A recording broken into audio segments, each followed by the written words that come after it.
Okay. Hi guys. I'm Hello. Hanniz. Thanks for joining us today. This is Hi. Imran, Adrian, Chima. Hi. Yep. Hello, Hanniz. Hi, So Adrian. Hi, Hanniz. Adrian is basically a software guy, but he also represents Habitat Mind. It's Yep. a always growing platform on Facebook. He's got over 100,000 followers. And Imran, he is actually from an ID firm named after himself. And we're going to talk about how furniture is being used, um, being repurposed, and also being matched from ID companies to the general public. So I'm going to start with Imran. I'm going to introduce you a little bit to whoever is out there. So you are an artist, of course, and you reawaken wonder to tight pairs of eyes. So poetic, right? And you believe Who wrote that that? um, this philosophy holds true, and because you're in interior designing, so you work on existing residential projects and you upcycle pre-loved furniture. So your focus remains on Imran Zainal Designs, and you can follow him. There's a little plug here. You can follow him on I think Instagram as Okay. Imran Zainal Designs for everyday ideas and inspirations. So I'm gonna start with you. I'm gonna interview you a little bit. By applying circular thinking, utilizing sustainable materials, and considering how they will either biodegrade or be disassembled for repurposing in the future, thoughtful interior can be created. So, there's so much unwanted furniture already out there, right? And now that people are more aware that you should be reusing rather than buying new furniture if possible, or anything new for that matter, not just furniture. How do you advocate this message? Well, let's start with um, we live very trying times right now because the coronavirus has engulfed our world and changed the way we look at the way we allocate limited resources. Okay, for example, the limited money that we have now, as an ID guy, the way I consult my clients, I think about how we can create a look with a limited budget because everyone has a budget. So one of the best ways to go about that is by upcycling old furniture. Normally, what clients are looking for when they upcycle is they just want a refreshed look in their homes. They may not naturally have the budget or the intention to buy new furniture. Mm-hmm. So upcycling old furniture it's a great way to achieve a new look on a tight budget. And it's also Okay. kinder to the environment because you're not buying new furniture, you're not being the cause of felling down trees. Yeah, Yeah. you're recycling what you already have. Yes. So there's no outpouring of money, or you're not exactly encouraging the cutting down of trees that use wood for the furniture. So it's a Okay. great way to create a new look for a house. Okay. Yeah. And so how do you come about with how do you come about this idea? How do you shift attitudes? Because even though people are aware about the availability of this concept, they might find it a bit cumbersome. So how do you encourage them to take up on this purchasing of upcycling furniture? Well, the first part of the question was, I was a student in UK about 5 years ago, and I didn't have the money to do up my flat Mm-hmm. because I'm a student. So what I did was I bought secondhand pieces of furniture. Of course, they're all brown. So Mm-hmm. the best way to create new looks is to get a can of paint and start painting it. And Yeah. from there, I just started the love of upcycling old furniture. Okay. So the way to get clients to come around to the idea of upcycling furniture is telling them that actually, when we go out and buy furniture, it's not so much the furniture per se that we want, it's Mm-hmm. more of a new look in our living environment. And the most cost effective way to achieve that is by repurposing old furniture. So when you convince them of the ethical reasons behind upcycling, and that they don't really need that new furniture, then they can come around to it and say, oh yeah, actually, you know what, that coffee table, for example, that coffee table is not exactly in bad shape. It's just the color I don't like. So when they Mm. think about that, they think, oh yeah, actually, you know what? Now my color theme is, for example, midnight blue. You know, I don't need to go out and buy a midnight blue coffee table, but maybe I can just sand this down, recolor it as midnight blue, and hey presto, you got a new look. Because for most cases, the furniture that we have in our homes isn't in terribly poor condition. Mm-hmm. It's just the appearance that we are getting tired of. Mm-hmm. So you So can when we think, customize it on the go every few years. yes, exactly, exactly, you can do that. All you need to do is just sand everything down back to a basic color, repaint it as white, the undercoat is white, and Mm-hmm. then from there you can choose from a plethora of palettes that speak to you. Cool. And all right. You Okay. should What actually about? ask Hanniz, you should Yep. actually ask Imran what's his background. Yeah. What's your background? Tell us. Tell us. Now that Okay. he wants to spill the beans. Who wants to be me or Adrian? Adrian wants to spill the beans. Okay. I was formerly in Casa as head of communications. Okay. Where? I did in Kazana. Kazana. Yeah, yeah. And then I did my MBA in Harvard. So all that literally went down the drain because I decided to shift my focus from communications into interior design. But they're So both yeah, in the creative field, so you are a creative person. well, I guess creativity is innate in all of us. Is whether we are educated or allowed to express it. Hmm. Yeah. So you So express it more through physical objects rather than yes, words now. exactly, exactly. Tangible items like furniture, something I can really get my hands on, Mm-hmm. using tools like screwdrivers and a sanding machine. Yeah, a painting gun. I like to just get my hands dirty and get things, yeah, done like that with my hands. And mess up the Yeah. house. Oh yeah, definitely. And the porch. Like the porch, like literally with like a rainbow of colors. I still haven't gotten around to cleaning it with thinner yet, but one day I'll get around to it. But don't come around yet. Tearing, It's still tearing down a wall can be a very therapeutic experience. yeah, Hmm. exactly, dude. Exactly. That's right. You done it before, right? Of Yeah, he knows course. what I'm talking about. Yeah. How many projects do you work on a year? Well, it depends. Right now, I've shifted my focus more towards interior design. Yep. But when it comes to upcycling furniture, I used to do about 8, 10 pieces a year. They Okay. take time because the the time it takes to sand it down and then to put the undercoat on, yeah, it takes time, and it's also very dependent on the weather. Mm. So, for example, if it rains, Mm-hmm. then it's pretty much all work stops right there. Yeah. And then Yeah. you got to wait for the sun to come out again because the weather affects the way paint cures onto the surface of the wood. Yeah, so if it's too hot, for example, then the paint could bubble. If Mm-hmm. it's wet and rainy out there, then the paint doesn't dry at all. So it's got to be like an optimum temperature that which takes time. So in a year you can only work about 8 to 10 pieces. Well, from a class porch, it's different if I had a factory that I can What are control that. the most common pieces? Are they cupboards? Are they tables, chairs? A lot of them are coffee tables. Mm-hmm. I do see um, dressing tables, yep, and chest drawers. Mm-hmm. Because these ones, they're used very frequently in the house. Chest drawers where you keep Yeah. your folded shirts, coffee table where that's the centerpiece of your living room where you serve drinks for your guests. Mm-hmm. Mm-hmm. So mostly these are pieces that clients and customers feel, I've used this enough for the last 2 or 3 years. I want to give it a new look.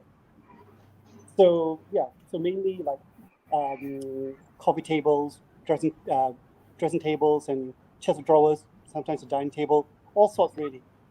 Yeah. And The most interesting thing I had.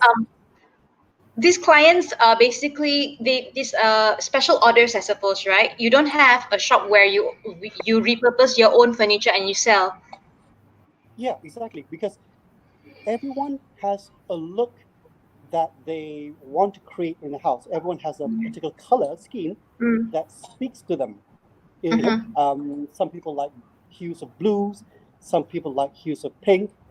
So I don't have a physical shop with furniture, with a type of furniture already prepared. So it's all commissioned because everyone has a different taste to what they want to create. So they come to me and they say, "Okay, Imran, I've got this coffee table. I'm thinking of midnight blue with gold surroundings. So can you do that?" And I'll say, you know, is there a reason why this color works for you? And say, yeah, I like this color. I like midnight blue. It kind of matches my favorite color dress, whatever. So yeah, all sorts of reasons like that. Yeah. All right. And now we're gonna. Okay. How do people get in touch with you? I mean, we know you as an ID designer, and how should people prepare their pieces for you? What's the price range like? If you have orders from overseas, how do you cater to that market? Okay. So the first part of the question is, follow me on Instagram at Imran Zainal Designs, and just send me a DM, and then we can start the conversation going. Yeah. So when customers come to me with a piece, then they'll just drop it off, and then I get working on it immediately. It can be exported. Basically, it can just be bubble wrapped, and then a courier company comes around and picks it up, and off it goes. Basically, there are many service providers nowadays that can ensure safe delivery for your furniture, whether it's locally or abroad. Globally, no issue, right? Exactly, no issue. Right. So price range would start from? Well, it depends. It depends on the complexity of the job involved. So if they give me a unicolor furniture, like say a brown coffee table, and they want to convert it to just one color, let's say just midnight blue. Okay, let's say that's about 500 ringgit. But if they want midnight blue with gold piping, that piping involves extra detailed, intricate work. Workmanship. Yeah, exactly. So then that brings it up to maybe a couple hundreds more, maybe 700-800. Yeah. And then also you have to look into the size of the furniture. Okay, so it could, for example, a display cabinet could be as low as 4 feet tall to anything like 6 feet tall. So that involves more materials, more resources involved to upcycle it. So it can be anything from a few hundreds to just over 1,000, like that. It's actually a work of art, yeah? It's like, if you imagine Van Gogh with his with his canvas, right? So mine is like pieces of furniture. Of course, I'm not saying Van Gogh, but yeah. If you were Van Gogh, it would be difficult to wear the mask without a ear. Yes, exactly. It will be hanging on one side, isn't it? Right around the back. Exactly. Around the neck, right? Exactly. Okay. We're gonna now talk to Adrian. So, Adrian, you have been running a software company for a number of years now, and you also are behind the longest running interior design and home renovation website that I mentioned earlier, Habitat My. So you help change how homeowners discover ideas for their home design, and the interior designers behind some of the most stunning homes are shared on your page. I've seen the photos that you share, and they are actually very inspirational. So tell us more about Habitat. Okay, Habitat actually started off as my blog. That was when I was doing my first house renovation. And I was actually sharing information of what I found online or products that I found when I went shopping for materials. So it started off as just a place for me to put my thoughts and occasionally complain. Okay. But over time from there, because I was quite active on one of the forums back then, so I used to get people asking me, where did you find this item, or where did you find that item? Okay. And I kept having to answer the same questions over and over again. So I decided, okay, why don't I just create a list?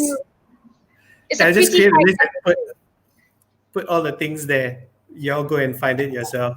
Then I got IDs asking me, could you help us share our projects? Because back then when I was running the blog, Facebook pages weren't exactly a thing. So it was still pretty new. Not many companies were using Facebook pages back then. So they used to ask me to help them share their projects and all that. And I'll basically say, you send me the pictures, I'll veto through it. If I like it, I'll share it. Yes, of course. That's basically what I've been doing with Habitat. So Habitat is just a passion project of mine. It's just something that I run for fun.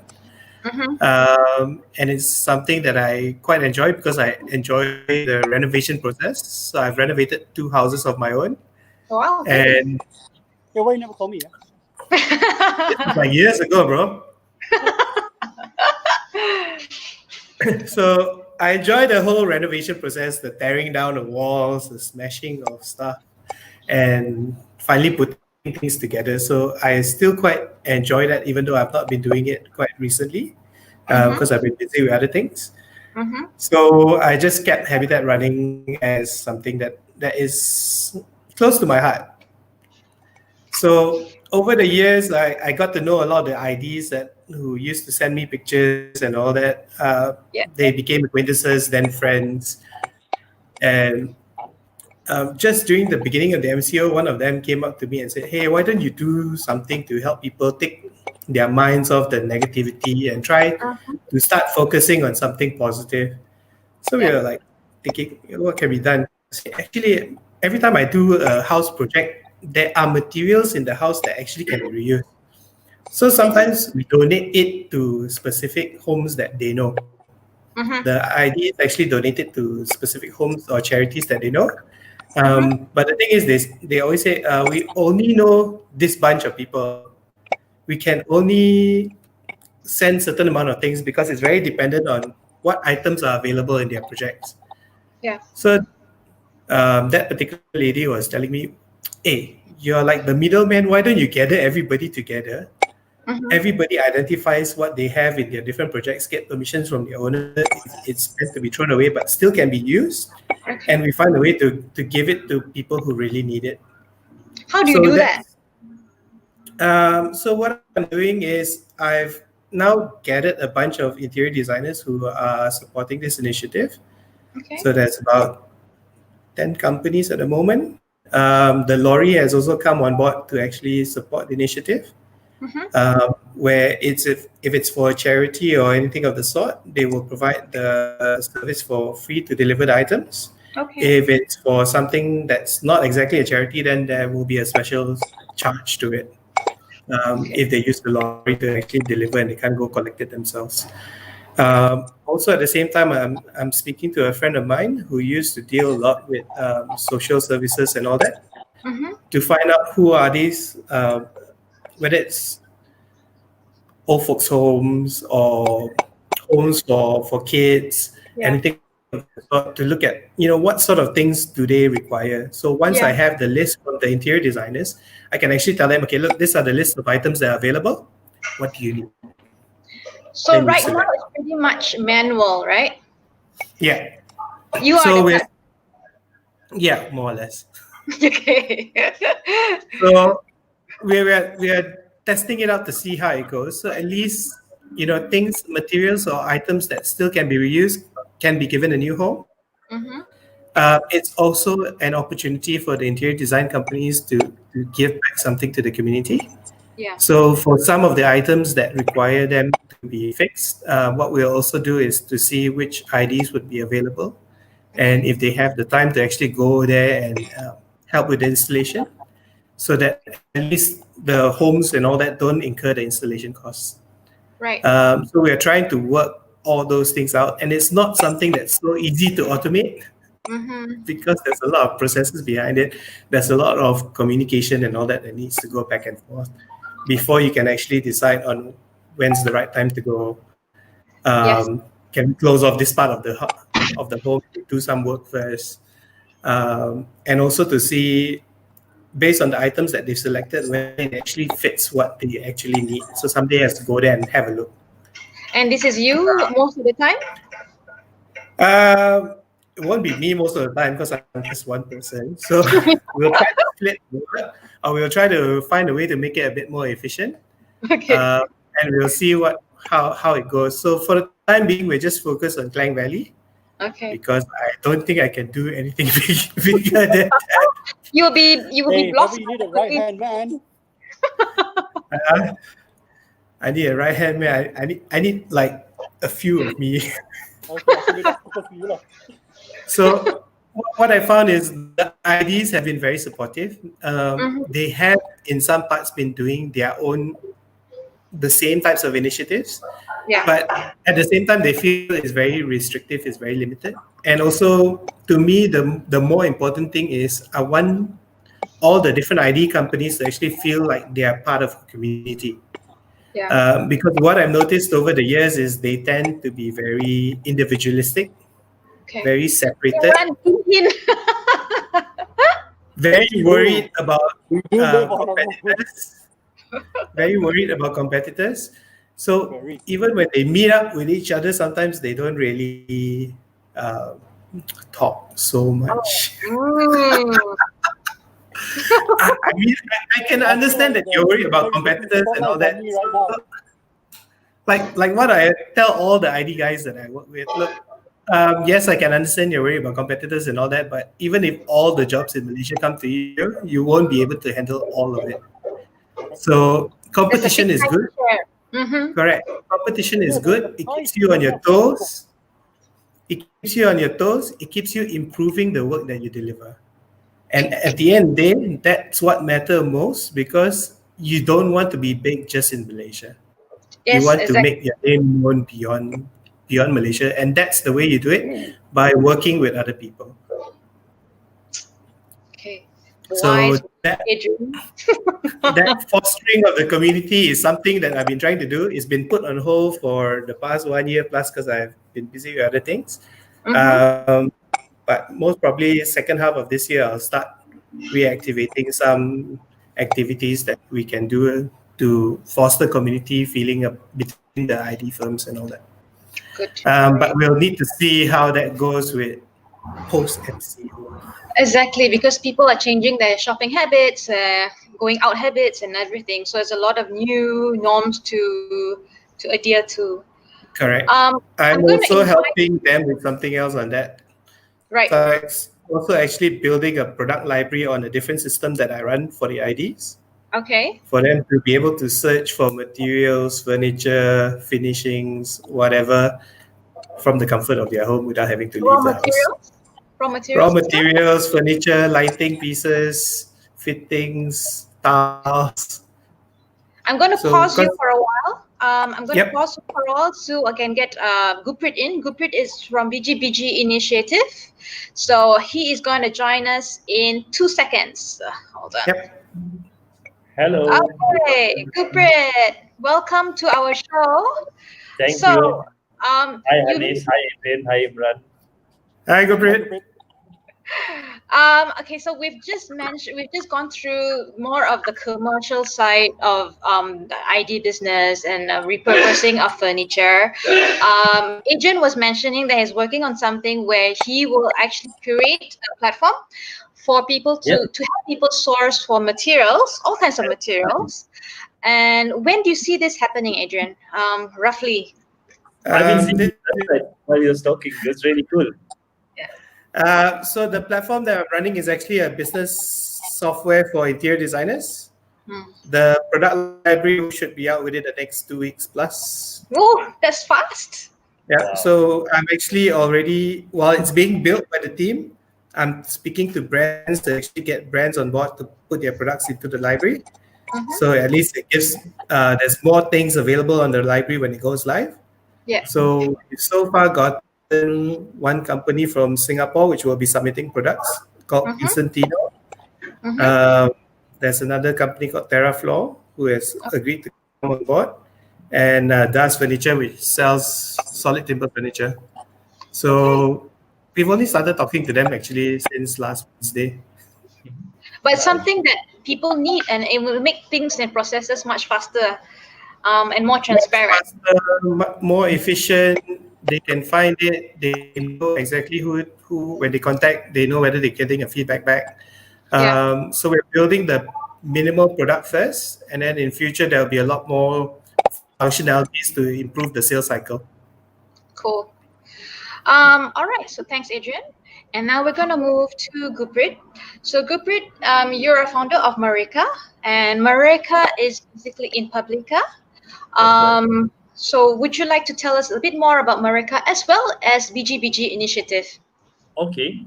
So hi, my name is Gurpreet Singh. I run an organization called Mareka. Mareka is a 21st century skill center, and what we imagine is like basically a kemahiran hidup class of the future, or how can students reimagining what it's like to be making things in this day and age, because things are not the same as how they used to be, right? And in the ever-changing future, we believe that you need new methods to solve these problems and new ways of bringing people, multiple disciplines together, etc. In essence, in Mareka, you have 7 labs. We have a VR lab, a textiles lab, a food technology lab, electronics, wood and metal, as well as a rapid prototyping space. So we believe in integration of disciplines to solve problems. And anybody who is an expert at using some of these tools, but doesn't have these tools and needs to use this to realize their imaginations into a product, come over to Publica. You can use the tools there free of charge and make whatever you need to, as long as you know how to do it, right? Is there a guide there to help? No, because if there's a guide, then you need to learn, and then you need to be charged for our time. But if you're good on your own, if you know how to weld, but you don't have a welding machine, just come over there and that's yours. We register, we make you sign a non-disclose, non-liability agreement, so that in case you chop your fingers, it's not our fault. Then you go off and do your thing. So that's Mareka. Why did we start it? Is because we believe in bringing change and changing the way business is done in Malaysia. That's why me and my friends, we started Biji Biji Initiative about 8 years ago. So we want to change the way people do business, change the way people look at waste, and being idealistic, we want to change the world. But over the years, we were making stuff from waste ourselves. We have a few product lines, and then we realized, hey, we are only 20, 30 people, and we can only make so many, we can only reduce so many tons or something from the atmosphere. And that's why we started Mareka, because we thought the biggest waste actually is human potential. And if we could address this issue, and if we could change behaviors and mindsets, then we could be able to scale and have a bigger impact on our mission. Okay. So right now you're working on PPE because you have the facilities to do that. And how are you sourcing for your raw materials?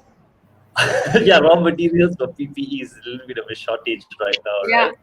So, what has happened is we're resourceful, and when it comes to looking for materials, that's one of my best skill sets personally. If you need a wooden boat, I'll go find a wooden boat. And in this particular case, what people need is PP non-woven fabric. So I think I might even have a sample of the fabric over here. So you remember these kind of bags that you see everywhere, that when you get free gift bags and stuff. So that's the fabric really that the doctors are using for their isolation suits, jumpsuits, etc. But unfortunately, the production capacity of this material can't hit the demands in the global market right now. Hence, manufacturers are not even wasting time changing the color. So it's just leaving it white. So there's one less step in the production process. They're just whacking whatever coatings that they have. Even if there's no coatings, doctors are accepting materials from pink color, purple color, green, blue, whatever goes at this moment in time.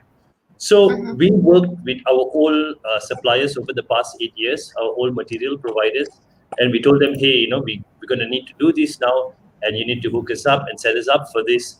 And God willingly, by last week, we got in touch with a new material supplier who's been donating up to 40,000 meters of fabric so far for us to distribute among 15 non-profits and social businesses in the country.